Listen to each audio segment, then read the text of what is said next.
Alright folks, Rich Van Tassel back with you, continuing on with our game picks for week 5 of the NFL season, and of course recording audio for Get Live Radio. Next game, the Tennessee Titans 2-2, 1-1 on the road, travel to Miami to play the Dolphins, who are 1-2, 0-1 at home. Injuries for the visiting Titans: Marcus Mariota, the quarterback, is listed as questionable. For the Miami Dolphins, Eric Smith, offensive tackle, is an injury reserve out. The rest are questionable. Byron Maxwell, cornerback. Xavier Howard, cornerback. Mike Holt, linebacker. Jordan Phillips, defensive tackle. Clearly, a lot in this game is going to ride on whether Marcus Mariota goes or not. Of course, they signed Brandon Weeden. A lot of talk of the Colin Kaepernick situation. We're not going to get into that. Matt Castle is the number one backup, so if Mariota can't go, expect Castle to be the starter. And if he struggles, then I don't know if you'd go to Weeden in that case. He did just get in. We'll have to see. Hopefully for the Tennessee Titans, Marcus Mariota is able to go. Regardless if Mariota goes or not, but especially if he does not, the Tennessee Titans are going to rely heavily on DeMarco Murray and Derrick Henry running the ball. For the Miami Dolphins, Jay Cutler starting to come back down to earth. He hasn't been terrible. His mistakes have not been grave, but he certainly is not getting the job done as they would expect. Devontae Parker is their top receiver. Look for them to try to get Jarvis Landry involved. Look for Jay Ajayi to try to establish himself. He's well under 4 yards per carry with that running game for the Miami Dolphins, hoping to make Tennessee play catch-up in this game, especially if they have a backup quarterback. I expect that is what is going to happen. Jay Cutler may keep Tennessee around with an interception here or there, but Miami's offense is just going to be too potent in this game, and that's going to make it difficult for the Tennessee Titans to keep up. And the Miami Dolphins get themselves to 500 as Tennessee is struggling more than I would have expected. I'd like the score to be 27-17 in favor of the Miami Dolphins as they're able to hold off the Tennessee Titans. Two winless teams, the Los Angeles Chargers, 0-4, 0-1 on the road, travel across the country to New York to play the Giants, who are 0-4, 0-1 at home. Injuries for the visiting Los Angeles Chargers: Mike Williams, wide receiver; Brandon Oliver, running back, are out. Terrell Williams, wide receiver; Jatavis Brown, linebacker; Seth McGrath, tight end, are questionable. For the Giants, Weston Richburg, their center, is out. The rest are questionable: Jason Pierre-Paul, defensive end; Olivier Verny, defensive end; Avery Moss, defensive end; John Jerry Gord. So some offensive line and defensive line injuries. Richburg being out, he's probably their best offensive lineman, and the Jets' offensive line has struggled. We know the stories very well this year. Los Angeles traveling cross-country, a west to east, 1 o'clock start time. The Giants are a more talented team. Clearly, the Giants were a borderline playoff team coming into this season. If they can't win this game, then there's really something wrong there. The Chargers, Phillip Rivers, is just too much is placed on him. He's throwing the ball a lot. Melvin Gordon continues to struggle. He has not got the run game together.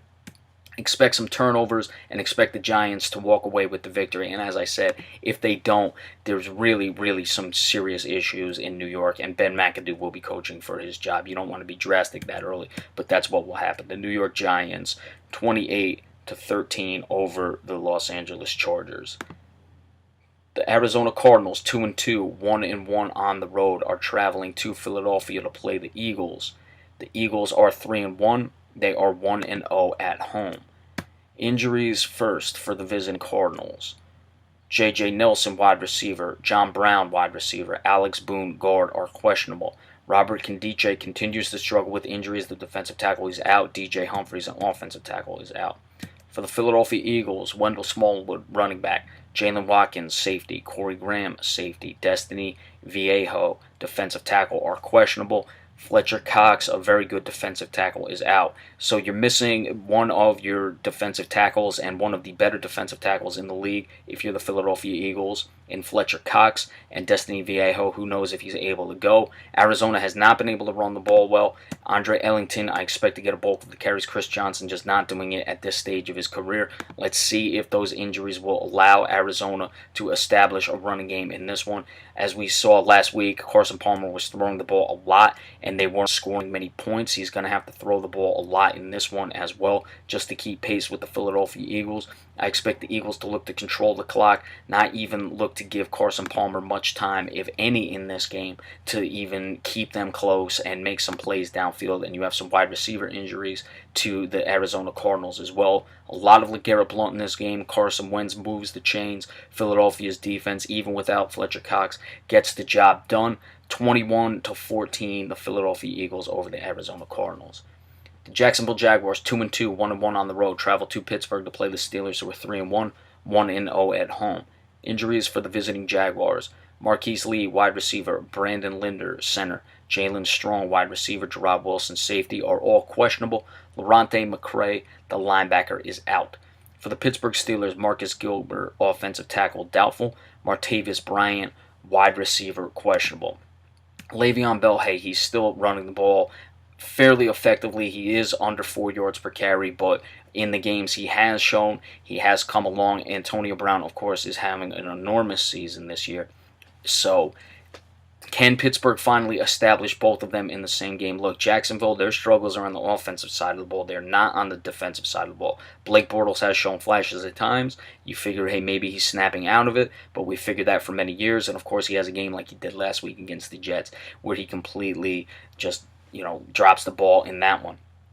He's going to have to get the ball downfield. Leonard Fournette, he is also well under 3 yards per carry. He talked about how the NFL is not as fast as he thought it would be. Well, I guess they caught up to him, and they caught up to him fairly quickly. 81 carries, 285 yards, does have 3 touchdowns. And the Pittsburgh Steelers' run defense is the strength of their defense.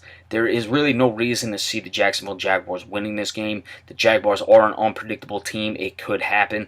They could, have a game like they did against the Baltimore Ravens in London where they just drop insane amount of points. The defense will keep them competitive, but Pittsburgh is too good, too experienced to let a game like this slip against the Jacksonville Jaguars team that they know they're better than, and they are better than. Ben Roethlisberger finds Antonio Brown, even against that tough secondary. A.J. Bowie, I would expect, is going to be on him. Jalen Ramsey at times, so a lot may be placed on Le'Veon Bell. I don't expect Antonio Brown to go out of his mind in this game, but he'll still be effective, and I think this will be the game where Le'Veon Bell snaps out of it. The Pittsburgh Steelers come away with the victory, 28-21 over the Jacksonville Jaguars. All right, we'll be back in just a few minutes to finish up our game picks for Week 5 of the NFL season. Be sure to stay tuned. Thank you.